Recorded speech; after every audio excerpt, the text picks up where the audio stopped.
In an ever-changing world, Life Changes Network presents a voice of truth and inspiration, broadcasting on frequencies of love, laughter, and information, illuminating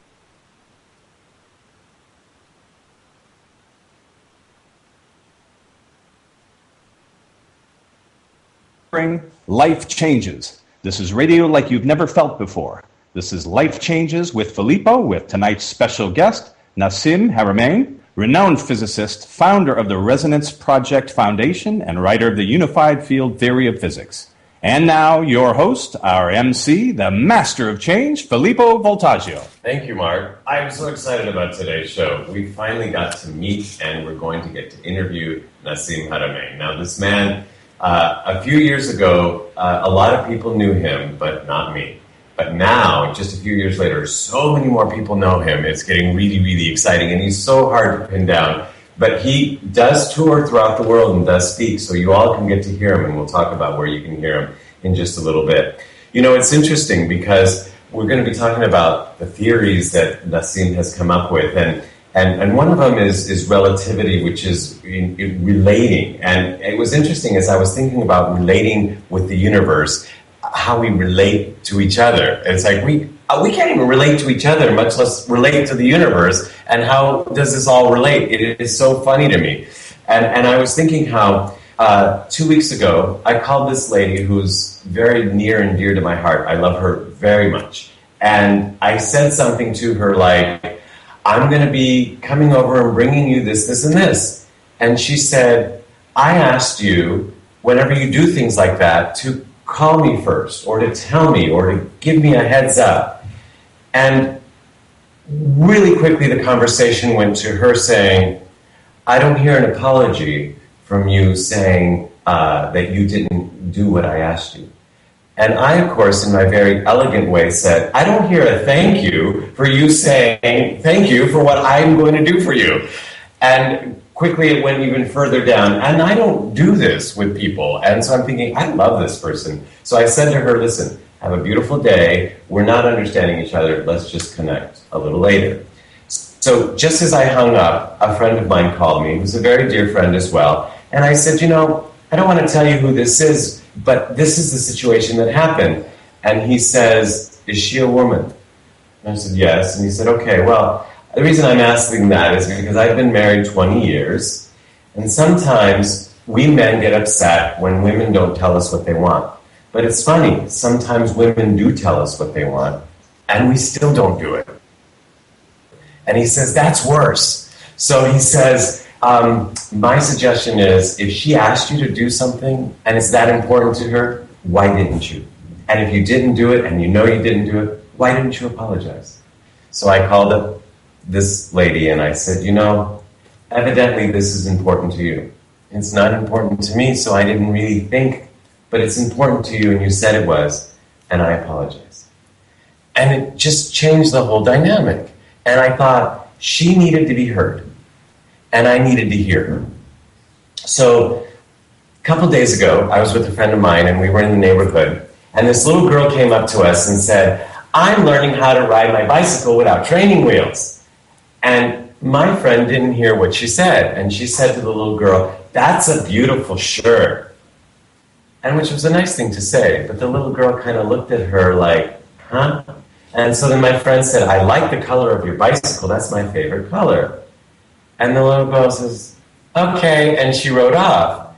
And I thought, how interesting. We don't really listen to each other. Saying it's a beautiful shirt is a really beautiful thing to say. But the little girl started off the conversation excited about the fact that she wasn't using training wheels. And that's what was important to her. And so if my friend had heard that, she didn't hear it, but if she had heard that and said, that's exciting, you're a big girl now, that dynamic would have been so different. So I thought, okay, the way we're relating to each other, not so good. So how are we going to relate to the universe when the universe is something we can't understand, much less understanding each other in our daily basis? But luckily, Nassim has come to this world to help us understand the universe and help us understand physics all of these things that we've never understood. I don't know, maybe you've understood them. I've never understood. I don't think anybody completely understands them, no, but I am does. excited. He does. So, and it's really exciting. I can't wait for when we come back right after this, we're going to have Nassim Haramein explaining to us what physics and the universe are all about. Looking forward to it. Clean water is not enough. Reverse osmosis, distilled water, and most bottled waters are devoid of naturally occurring minerals. They are acidic, unstructured, and hard to absorb and rob minerals from the body. IonWay's ionizers produce a superabundant supply of powerful antioxidants in each glass. Ionized water has a reduced molecular cluster size and a negative charge, hydrating you up to 6 times better. Water from an IonWay's ionizer will help you restore your body to its natural pH balance, boosting your vitality. And ionized water more effectively flushes acidic toxins from within your body. Drink the healthiest water available today. IonWay's water systems, their water changes everything. To learn more about IonWay's water systems and how you can own one today, visit our website at lifechangeswithfilippo.com and click on our sponsor page. You are listening to Life Changes with Filippo on the BBS Radio Network with your host, Filippo Voltaggio. You can visit us online via Twitter and Facebook and at lifechangeswithfilippo.com. That's Filippo, Filippo. Well, we're back, and our guest today, at the age of 9, was developing the basis for a unified hyperdimensional theory of matter and energy, which he eventually called the Holofractographic Universe. Nassim Haramein, our guest today, has spent most of his life researching the fundamental geometry of hyperspace, studying a variety of fields from theoretical physics, cosmology, quantum mechanics, biology, and chemistry to anthropology and ancient civilizations. Combining this knowledge with a keen observation of the behavior of nature, he discovered a specific geometric array that he found to be fundamental to creation and the foundation for his unified theory, of which he is most famous for. That's how the theory emerged. Please help me welcome to the show, Nassim Haramein. Thank you so much for having me. It's great to be here. It's great to finally connect with you. Yes. When I first saw a DVD of you about 3 or 4 years ago, I said, look at this man. He's young. He's charismatic. You were very clear in the way you described things. You had long hair and you're handsome. I thought, how could it be? This man is just like me. Maybe it's the Italian blood. It's the Italian blood. Right. Well, thank you for all those compliments. I don't know if they were for you or for me, but in any event. No, but seriously, the interesting thing is that I've studied physics both in high school, in college, and at the university. And I can't say that I understood all of that. But in watching just a few minutes of your video, of how you played with the theories and how you came to them, helped me understand it probably more in those few minutes than all the years. So how does a kid at 9 years old get interested in physics? Well, actually, I didn't know it was physics. I was just interested in understanding the universe. To me, that was the main thing. I mean, if I was going to be down here, alive in this world, I had to understand how I got here and what this was all about. To me, that was the main thing. And, that's why I was, not so interested at school with all the rest of stuff that seemed pedantic to me. I wanted to know the juicy stuff, like what is this? What is consciousness? How life works? So I was really kind of, observing nature and trying to figure it out from really early on. Now, obviously the teachers didn't have the answers. As a matter of fact, nobody had the answers. Right. I realized that there was, very little answers out there and many questions that were not addressed or not even posed, and that people just went through life seemingly not, inquiring about what is life and how did I get here? It's kind of strange to me. And it was strange when I was young. It's like, imagine all of a sudden you were deported to another planet far away from here and it was completely different. And when you arrived there, you didn't ask questions on how you got there. You just got into the flow and just went with it. To me, it was a little bit like that. It's like, wait, how did we get here? What is this dimension we live in? What is this world, and how does it work? And why am I conscious in it? That actually was my question. Why were you conscious in it? In the sense that, are you saying you came with this understanding that you weren't from here, or that something? Not necessarily, but just that it seemed that there was like this experience. Is not the capacity to question your existence, the capacity to be here, to observe the world and wonder where it comes from, right, must be there for a reason. There must be an answer to that question. To me, that was crucial to understand, and I just didn't understand why people weren't spending all their time, trying to figure that out. To me, it was like, okay, let's start with that. If we've got that figured, then maybe the rest of the stuff is going to flow better, and maybe we'll get more harmonious with nature if we understand it better, if we understand ourselves better. I'm with you. At 9 years old, I was thinking the same thing. I wish we knew each other back then. Yeah. We could have wrote some nice physics together. No, I wasn't thinking that, but here you were in your thought process. You found... Was it a ball that you started with, saying, okay, it's what was it, the primary thing that said, okay, this is the first thing?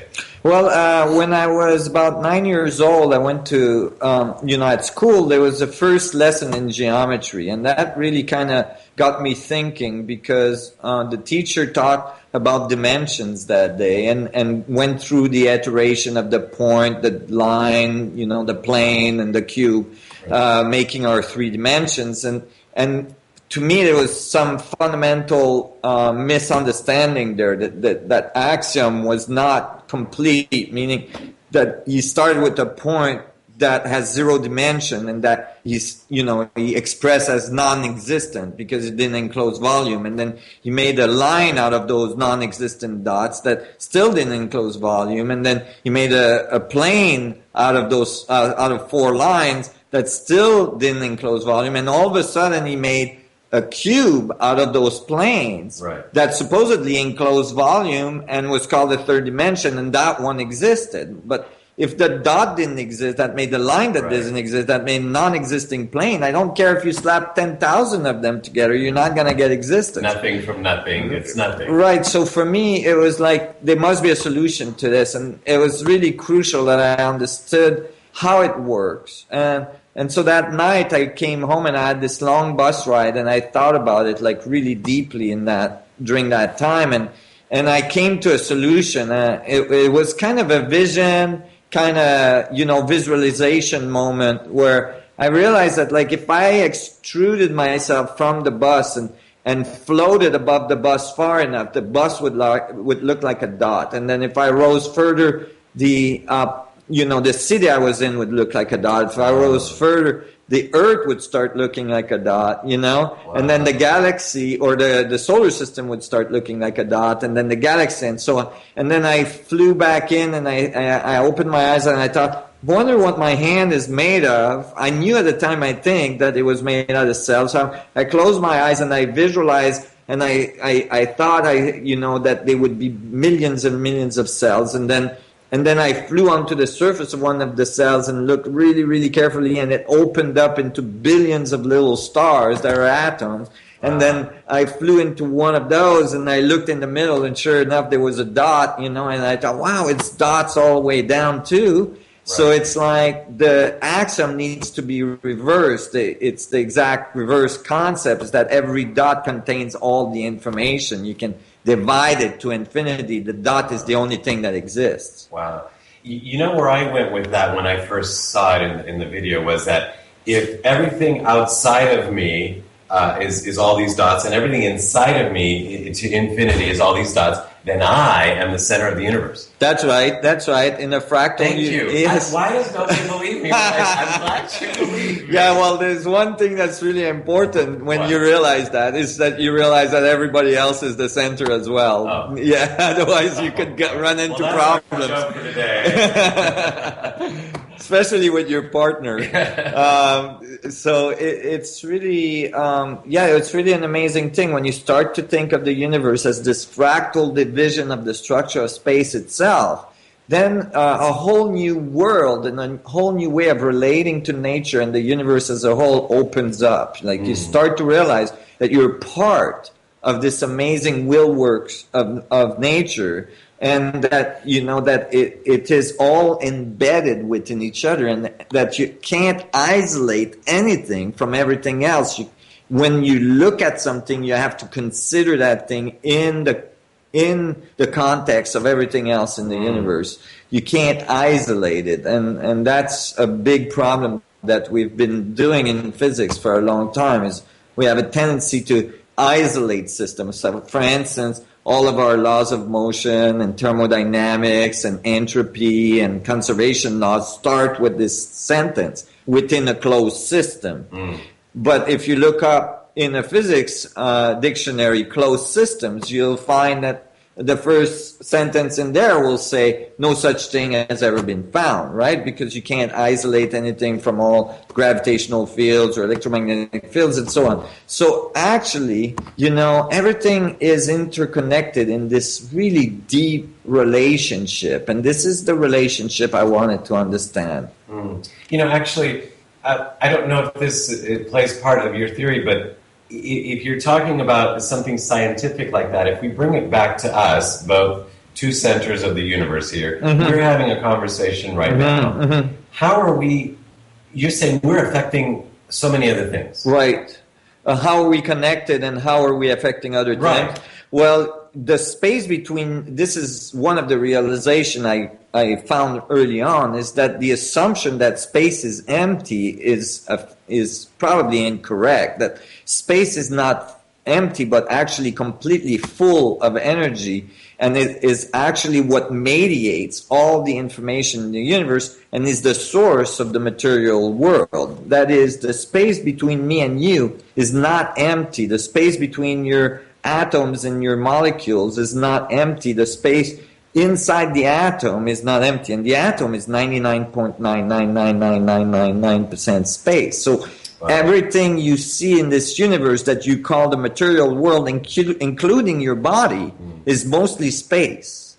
And so I came to realize that maybe we had this reverse, that we thought of matter defining the space, but actually it's space that defines matter. Oh, wow. And if you start to look at it that way, like if you start to look at the space between you and me right now as being full, and as exchanging information, and the fact that you're exchanging information with that space currently, that all the atoms in our bodies is giving information to the space, and the space is giving information back to the atom in this continuous feedback, you start to realize it's like the whole universe is a learning structure, learning about itself through the media of what we call space. Wow, there's more space here than there is what looks like you and I.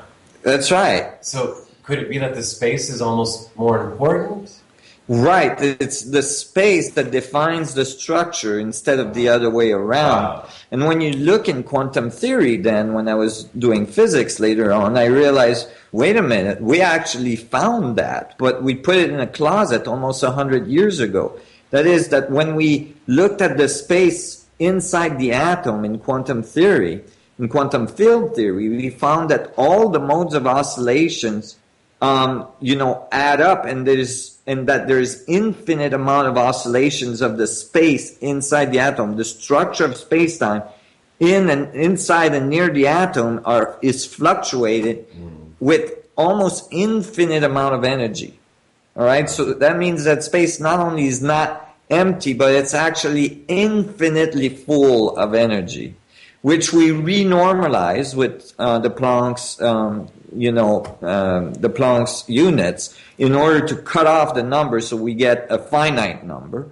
And even so we could work with it. Yeah, so we can work with it. But even when we get a finite number, the number is enormous. It's 10 to the 94 grams per centimeter cube. It's a huge number. And it's more than if I took all the stars in the universe and stuck them into a centimeter cube of space. So it's not trivial. Wow. And we're swimming in this all the time. We're made out of that stuff. And when you start to realize that the material world is actually space in a knot, basically, an atom is a little vortex in the structure of space, then you start to realize you're interacting with the field, that everything is interacting with the field and is in constant flux with that field. And you start to feel the connection between everything. You start to feel the connection between all your atoms and all the molecules and the cells in your body and how they communicate through that field. And it starts to explain a lot of things. I'm really excited, actually. I just completed equations just now that I'm going to publish in the next few weeks. Yeah, I heard you saying earlier, like you were on a trip or something and things started to come to you. Well, yeah, and I was like on the deadline to publish a paper. I've been asked to deliver an invited paper at a physics conference in Belgium, and I was solving these equations, and it all came out, it all unraveled so beautifully. I can actually show now that every proton in every atom is entangled with all other protons in the universe.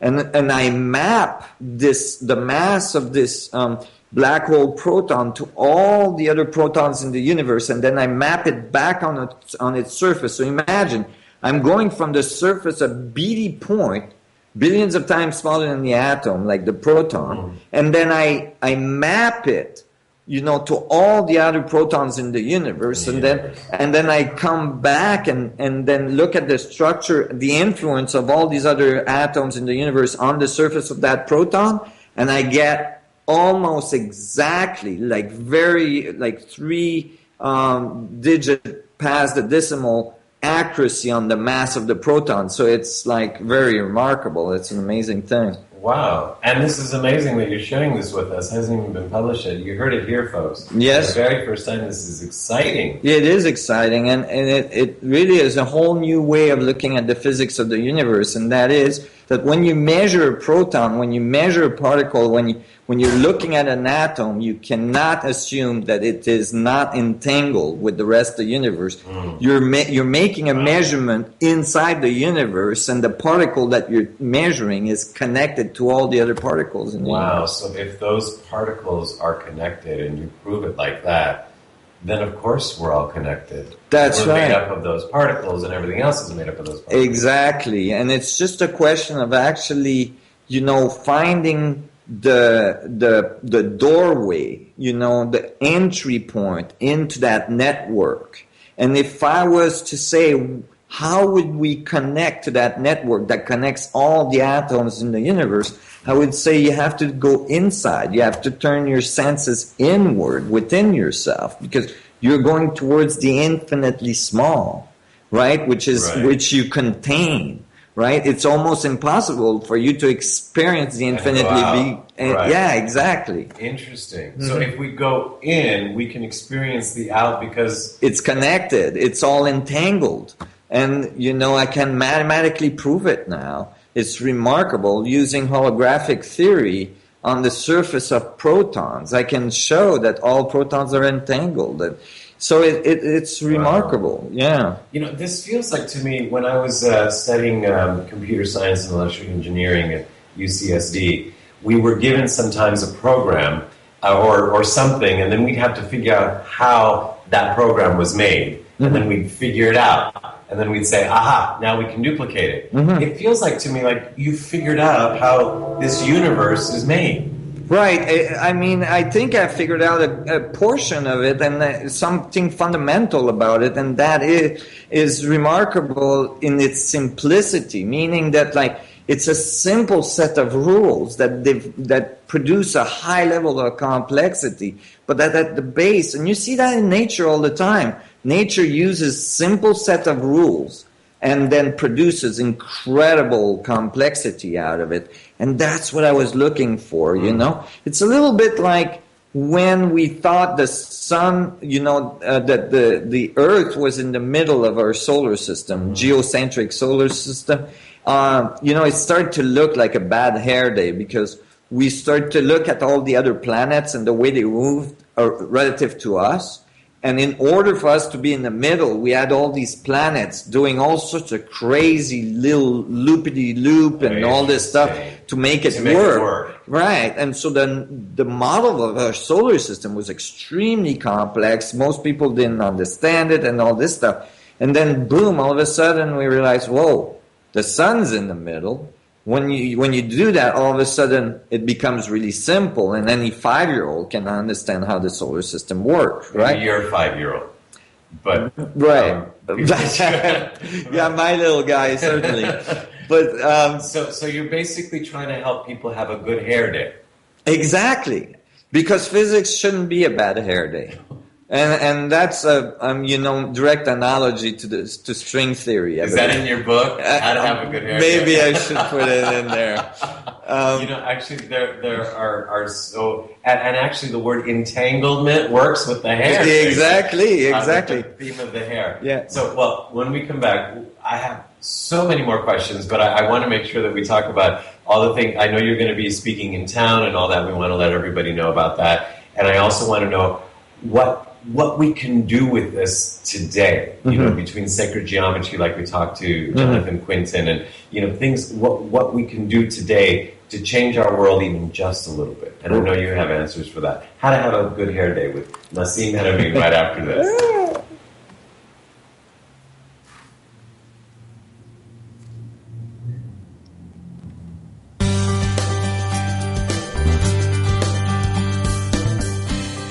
There are self-help seminars costing thousands of dollars guaranteeing miraculous transformations. There are compelling speakers and life-changing weekend experiences where you can walk on fire.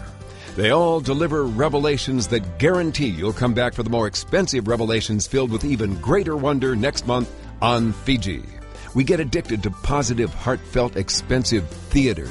What we really need is a jumpstart, an awakening. Someone who can give us a reminder that everything we need lies within.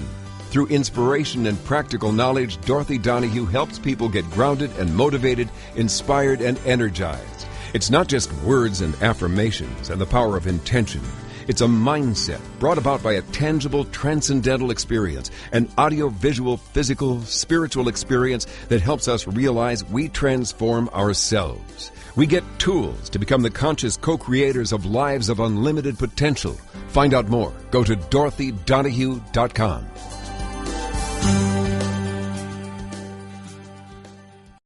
You are listening to Life Changes with Filippo on the BBS Radio Network with our host, Filippo Voltaggio. You can hear tonight's show and all our past shows, which include luminaries such as David Wilcock, Mariel Hemingway, Giorgio Tsoukalos, Marcy Shimoff, and Shadow Stevens on our archive page at our website at lifechangeswithfilippo.com. That's Filippo, Filippo.com. Remember, you can also connect with us via Twitter and Facebook, and now in our own community at lifechangesnetwork.com, where real people come together to share real life in real time.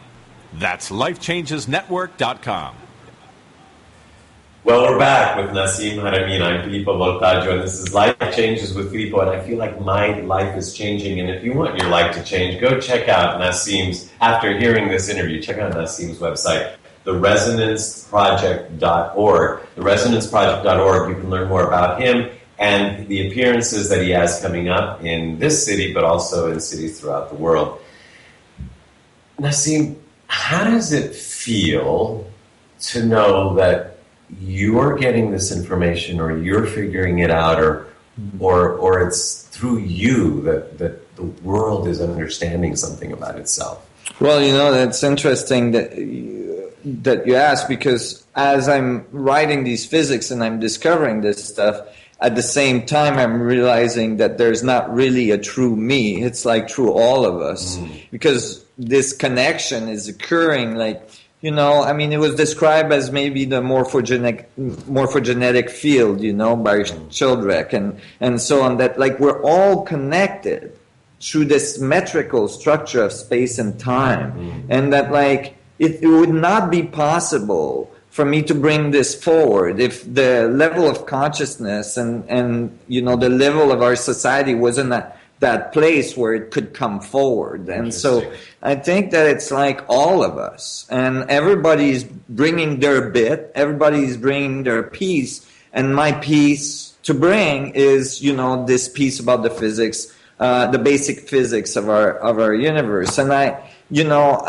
want to say that there's always new discoveries, and you know, this is really just a little part, and then it's really a beginning, you know, a possibility, a new vector direction that we can take, that I think develop a picture of the universe that's more complete, and that has huge implication for people every day. To understand that, to realize that, to experience that, they can experience the unified field in their own life. You know, when you look at like masters, for instance, that had, you know, when they describe their moment of illumination or their moment of realization or nirvana and so on, typically they describe the sensation of being one with everything. They describe the sensation of having all answers to any question, to all questions, and so on. I think, you know, it's accessible. Anybody, and all these masters, by the way, throughout the ages said everybody can do that. You know, they said you can do it. Anybody can do it. Everybody has that link. And I think that's really crucial. I mean, we may be experiencing this life so we can find that link, so that we can experience that link, so that we can connect deeply with our ancestors, if you'd like, our source, you know, and that source has infinite potential. And so it's okay to think of ourselves as infinite beings. That is part of our existence. But even in the physical sense, and this is what I really want people to understand, this is so important, such a large part of my mission is to make people understand that, you know, the spiritual world is not something separated from the material world. That the material world is our doorway. The material world is the infinity. You know, that within the material world is this infinite potential. It's with the material world, not outside of it or in some other cloud, you know, floating somewhere, but it's actually within you, within the material existence that you have, that link is towards infinite potential. Wow. Now, this is outside of science, and I wanted to stick to science, but here's a scientist talking about spirituality, and that the materialism, the science, is actually taking us to the doorway of that. So can it be said that there's nothing we have to do to be spiritual, we just are? That's right. This is what I'm saying, is that by the mere fact that you are in the material world, you are, you know, connected to all things, and you are, you know, an expression of the universe, which you could say is an expression of spirit. Wow. And so one of the largest problem in our society today is that the spiritual people tend to think we don't need the material world, and the materialists, like the scientists, tend to think you don't need the spiritual world, you don't need consciousness. And the fact is that they are intimately related to each other, and actually that there's actually no difference, meaning that the material world is an expression of all information in the universe, and you could call that spirit. Well, Nassim, I wouldn't have expected to ask you this, but then what about what we call the negative energy, the people that are doing the bad things. That has to be in your equation somewhere. Well, when I look at the equation, I try to render philosophical concepts out of it. There's one thing that comes out very quickly about that idea of, negativity, or what you could say is, evil and so on. And that is that doesn't exist, meaning that there is just different levels of accuracy, different levels of awareness. And so some levels are more confused, some levels are more have lower resolution, and some level have higher resolution. I'll give you an example. The math I'm writing uses holographic theory to describe the surface of event horizons of black holes, which I've applied to the atomic level. These mathematics of holography can be applied as well to a holographic plate, right? Where, a laser imprints on a photographic plate a set of information, could be an apple, and it's interfered with a second laser when the information is imprinted on the photographic plate. So you get an interference wave pattern on the plate, and after that, you can shoot a laser at the plate, and an apple will appear in the 3D space, right? A hologram. Well, if you take that plate and you cut it in half and you shoot that laser at it again, you will get the apple again. And if you cut it in a quarter, you'll get the apple again. And if you cut it again and again and again, you'll still get the apple. However, every time you cut it into smaller and smaller and smaller bits, the apple gets fuzzier and fuzzier and fuzzier and fuzzier. Oh, I didn't know that. Okay. And so you're losing resolution. Mm-hmm. And so that's the way I like to think about what I call confused people. And when you think about it, no baby is born confused. Babies are born with 100% resolution. But when you look at our society, when you look at what children typically go through, even in the first 5 minutes of their birth, where in our birthing practice on this planet, babies are pulled on of their mother within seconds, their umbilical cord is cut while it's still pulsing, then they're ripped away from their mother, put, acid in their eyes, tubes up their... I mean, trauma occurs dramatically, very quickly. And when you consider what people go through, in our society, in ghettos, in areas where, there's a lot of poverty, it's remarkable that there is not so much, mental illness and difficulties and people taking arms and shooting. It's remarkable that it's fairly stable.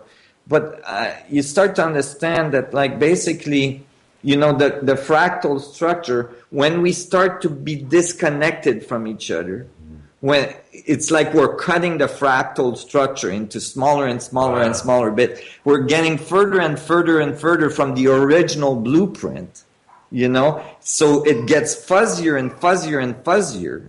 And I think that's the confusion that eventually can generate large difficulty in somebody's lives. This is fascinating. I'm trying to think. I think this is the very first time, except for the math that we use at the store or something, or to do our accounting at home, whatever. This is the very first time that to me, an in-depth mathematical process describes our spiritual existence. Right, and our consciousness. Yeah, which is really actually the part of the physics I'm writing. Writing equations it can be tedious and beautiful at the same time, because all of a sudden, as you're writing these equations, all of a sudden there's moments you end up in dead ends. But there's plenty of those. But then there's moments where it just unravels and it's showing you such beauty. But what excites me the most is actually the philosophical application of what this is telling you, and because I think that that's one of the things that I really liked about you and watching it, is you related it to us. Mm-hmm. It's not just about the universe. Right. It's us, because we're inside that universe. We are the universe. That's right, and we're connected to it. And so if we're conscious, if there's self-awareness in us, and it's all connected holographically, then the universe has to be self-aware. And that's what we're doing. That's right. We're like an extension of the universe, like the universe extending itself, like creating fractal divisions with more and more and more and more complexity, all of nature and everything, for at the end have this little being turn around and look back and say, how did I get here? And what is this? And who am I? Wow. You know? And then to realize that, wow, I'm the universe looking at myself, you know? And then to realize the responsibility as well, that the sense of responsibility and awareness of, like, what are you feeding the universe? What are you telling the universe is? What are you showing it? That's right. And how is that relating, you know, to your day-to-day life and all this? And it's a challenge. I mean, it's a challenge for me when I'm, you know, in a traffic jam and somebody cuts me off, or you know, just a few minutes ago when I'm surfing and somebody runs into me, or, you know, to like stay calm and, you know. However, so you know, this is the great experience. This is the universe. And when you realize that, you realize like all of nature around you is all built by this amazing complexity to support your experience, that everything around you is like cheering you on. It's like singing your prayers, you know. You look at all the animals, they have so much respect for humans. Cheering you on. Yeah, you can almost hear it sing, you know. I mean, when you're rendering all these equations that are like all, you know, harmonic equations and oscillations and all this, you start to hear the sound, the singing of the universe, you know. Yeah. It's telling you you're on the right track. Right. Well, you know, I think Pythagoras said it the best. It's the music of the spheres, you know, and it really kind of start to make you feel that part of something awesome, something wonderful, and something profound. And so now you don't feel so isolated anymore. And you start to understand how it works. What is this mechanics? It's not some esoteric, even in concept of quantum theory, where all of a sudden particles can be waves and particles and all that.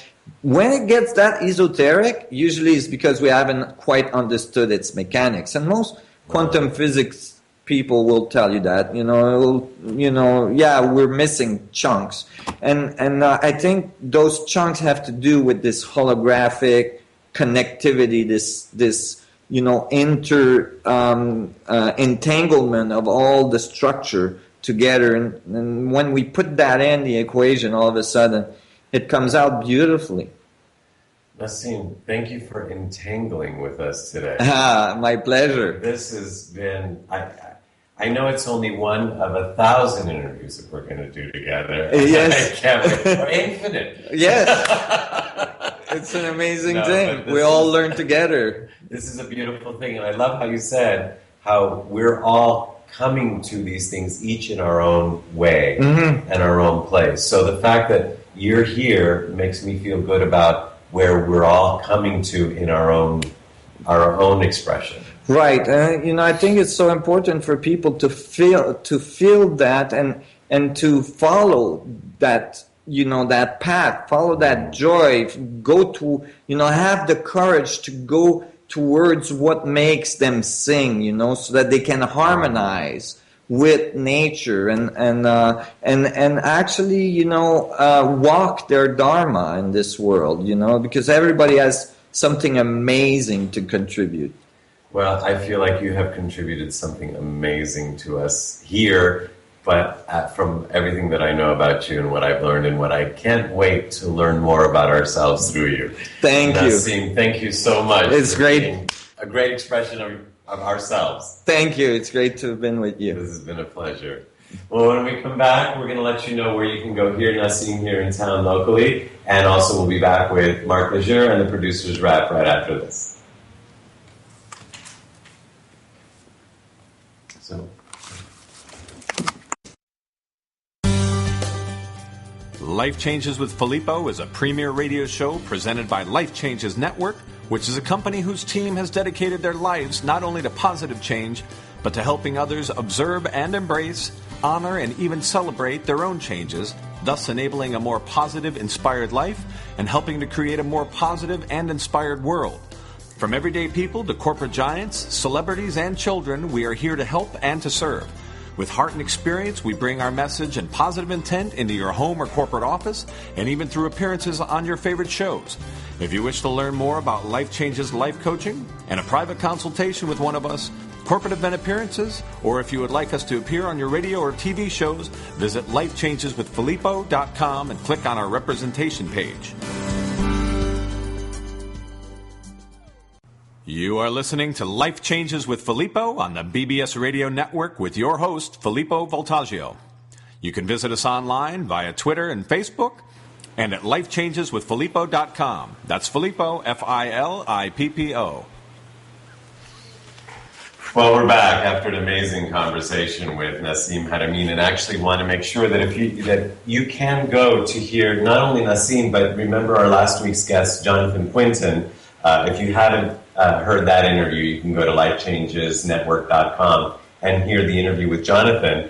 And both Jonathan and Nassim will be speaking in Encinitas, in LA, in Joshua Tree, and several other locations. So check their websites, check theresonanceproject.org and sacredgeometry.com.au. Well, there you have it. Do you feel entangled? I feel untangled. I thought I'd never say this, but I'm having a good hair day. I like that. It's kind of like my hair's untangled and I feel like I look good, and the math says it's okay. The math says it all, and it's so exciting to have Nassim on today, but also to see, when you follow his work, how much his work is now being recognized by the academic community, by the mass community, and I think in part a lot of what you were saying is because he makes it relatable in such a way that you take such a in one way complex, in one way beautifully simple, but yet makes it relatable and understandable to many people. Right. I forgot to, we didn't have time for everything, but at one point he, I think, tried to explain these theories to his mother. And so I think that was part of the basis of him wanting people to understand not just the other scientists, but his mother and his friends. And that's part of the entanglement. I think it's so important when you get to the heart of the information and the practical application. I was thinking about some of what he was saying and maybe how a way that I seem to try to use some of that knowledge practically. If you look at your heart almost like a electromagnetic harp. Like the instrument harp, right? And we're taught to believe that there's a cause and effect when we relate to people, which is separate, right? A cause and effect, a cause and a result. Never thought of it that way. How about a cause? The way I see it is that it's a cause and effect with an A, that we are affecting. Therefore, it's one fluid motion. There's a relationship going back and forth. So if you pluck the angry string on that harp, or you pluck the happy string, and whoever you are relating to, you have put that vibration across, and they are now in that vibration immediately, which creates a state that they are feeling and will work from. So, and people always wonder why it's like comedians or certain, the class clown could get away with everything, right? Is because it's very difficult to get past that laughter and that happiness and that good feeling. Because they took you someplace. They took you there. The same way we don't recognize that if we take someone to an angry state, that's then where they are operating from, and that's where they're filtering all their decisions and their responses, and then their reactions or actions that put you, and it's this volley of energy back and forth. And if it's anger, you're going to stay in anger until somebody decides to convey something that is different than anger. And I liked when he talked about anger or the negative, so to speak. He didn't use those words, but it was diffused or confused. You know, like the apple in the hologram. It's like every time you break that up, right. So the child that he's talking about is connecting with parents that are a little bit disconnected, right. and teachers who are a lot disconnected, and the information they're getting is disconnected. Right. So no wonder they're going to grow up to be like you. No, I'm just kidding. No, that's terrible. Like me. Like us. Like us. We are mirrors. That's right. But seriously, right? I mean, us looking for that connection back to the original apple. Right. Not the Adam and Eve apple. Right. But that center, and these are all labels. That's the thing. They're all labels that we're putting on to try to define the basis of this, which is just energy. It's different frequencies. It's different levels of energy, and that's what's neat about the way Nassim works and his discoveries is how much he plays with it and how much he describes it in such a playful way. Right. So it's a volley of energy. It's It's in these bubbles and the relationship of these bubbles and how they relate to each other, and that is a dance. It's music. It's so much like life changes in the sense that we have a desire to learn these experiences these understandings for ourselves, but not just for the sake of learning them for ourselves, but so that we can express them also to other people in a way that's understandable to other people. Yeah. So Nassim, I mean, the science that he delves into and lives in, breathes and dreams, is science that so few people understand, right. but him and maybe a handful of other people. But he goes there and then comes back and says, this is how it works. Right. Just like this last equation that he's discovered or validated, and now he can bring that information and that next step to the world. And that's what we do. It's not about being the expert per se, as it is us sharing our journeys and what we learn, and that experience resulted in this and that versus the information we just learned tonight from Nassim, and how does it relate, and we can serve that up. Right. Well, actually, like our guest Jonathan last week and Nassim, it's not elitist. It's not, well, we know this and we're going to teach you this, and if you want the knowledge, this is, you have to get it from here. They both are also inviting us to find it within ourselves, because basically they're saying, it's in there. It's in there. It comes from there. Isn't that Italian? You like ragu? It's in there. So now we're making a commercial for ragu. But the clever thing here, I just figured out, I should write my next theory, is that what Nassim is actually doing is he's implanting in us what he's discovering. The more we understand it, the more comes back to him to understand, and we go deeper and deeper together.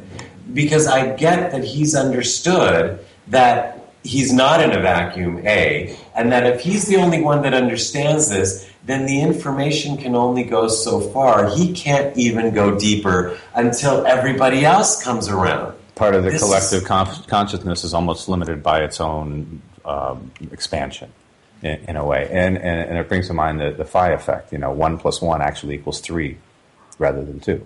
When you take two objects, 2 bits of information, and that creates a completely new object or bit of information. This is what you're saying. Interesting, right.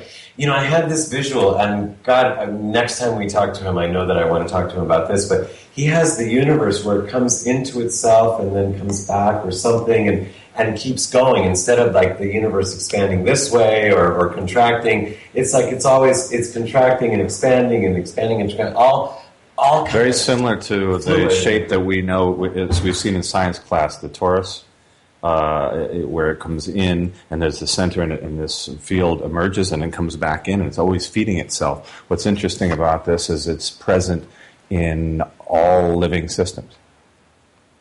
You can see a torus around an apple, around a seed, around the human being, around living systems. And so when you start to look at that type of an energetic formation and then how it relates, and then you start to relate each of those systems, and that doubles back to some of what Bruce, the biology of belief, was saying.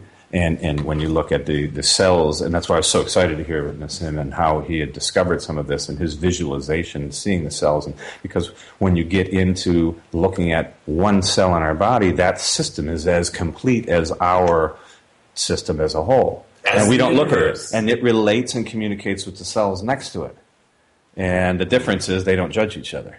Yeah. And so when we can get to that place where we can just relate and not judge, I think we'll be all right. That's interesting, which takes us back to the beginning of the show. We were talking about relating. Well, this should help us now relate with people, because when we are having those communications that are less than elegant, it's kind of like that fuzziness or confusedness that Nassim was talking about. It's kind of like that telephone conversation was a version of the apple all the way over here, and I did well by just saying, let's stop, because we're not connecting to the original hologram. Right.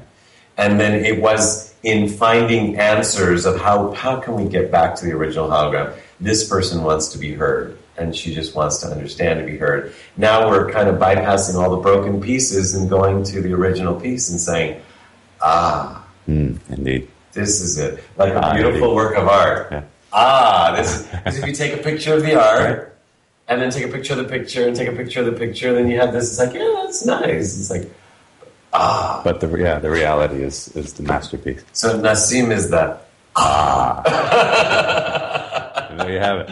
So now he's got, I have to suggest these books to him. Not only how to have a good hair day with Nassim Haramein, but how to get to the And with that, unfortunately, we've come to the end of our show. Indeed. It's been another great show. How do we say goodbye to all of this wonderfulness? Goodbye to all this wonderfulness. No, and actually on top of it, this is how beautiful this man is. And thanks to Jonathan Quinton, who's also here tonight with us. He set this all up. But Nassim is celebrating a vacation, a so long-deserved vacation, although it doesn't seem like that brain ever vacation. I was going to say, I don't think it ever goes off. With his beautiful family, and yet he's invited us here to do the show with him and the interview, recognizing, I believe, a sense of what we're doing here and what we're putting out. Entanglement. Indeed. And there it is. Thank you for being entangled together with us, Nassim Haramein and his beautiful family, Jonathan Quinton, and Dorothy Donahue, our producer, Mark Lejour, our producer and co-host, and myself, Filippo Voltaggio, and our engineer, Seth Hendricks. Thank you for being part of this universe, part of this world, part of this show, and part of the beautiful changes we all wish to see in the world. Ciao, everyone. You have been listening to Life Changes with Filippo, with the master of change, Filippo Voltaggio. Listen live every Monday night at 7 p.m. Pacific Standard Time on the BBS Radio Network, and visit us online at lifechangeswithfilippo.com. That's Filippo, Filippo. Today's show has been made possible in part by our sponsors, Ionways Water Systems, Change Your Water, Change Your Life, and Love and Miracles with Dorothy Lee Donahue. To learn more about them, visit the sponsor page of our website. Once again, join us here next week as we consciously explore and embrace the only constant, life changes. Now's